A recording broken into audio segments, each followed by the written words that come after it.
నర్రా శివనవ గారు మాట్లాడతారు. సభకు నమస్కారం అండి. ముందుగా మా ప్రసన్న కుమార్ గారికి, అట్లా దామోదర్ ప్రసాద్ గారికి, అలాగే మన శుభలేఖ సుధాకర్ గారికి, శోభారాణి గారికి అందరికీ పేరు పేరున నేను నమస్కరిస్తున్నాను.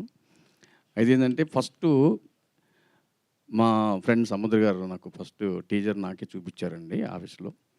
చూసిన తర్వాత ఈ హీరో ఎవరో రవితేజ గారు అలా ఉన్నారని చెప్పాను నేను.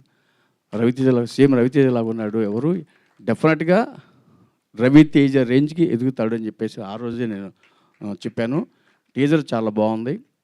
అట్లాగే ఈ వేదిక మీద మా అన్నయ్య మరి ముప్పలనేని శివ గారితో కానీ, అట్లాగే చంద్రమహేష్ గారు, అట్లాగే మరి మా రేలంగి నరసింహ గారు, మా గురువు గారు, అట్లా మొత్తం పేరు పేరున మా గురుగారు మరి గౌసింగ్ సుబ్బారావు గారు కానీ, మరి కొల్లి రామగోపాల్ గారిని వీళ్ళందరితో నేను స్నేహంగా మమేకమయ్యి ఈ స్టేజ్ మీద నిలబడటం నా అదృష్టంగా భావిస్తూ నేను ఈ సినిమా మా సముద్రకి పెద్ద సక్సెస్ కావాలని మనస్ఫూర్తిగా కోరుకుంటున్నాను అండి. 100% సినిమా సక్సెస్ అవుతుంది. Thank you so much. Thank you అండి. Thank you sir. And Gosangi Subbarao గారిని మాట్లాడాల్సిందిగా కోరుకుంటున్నాను.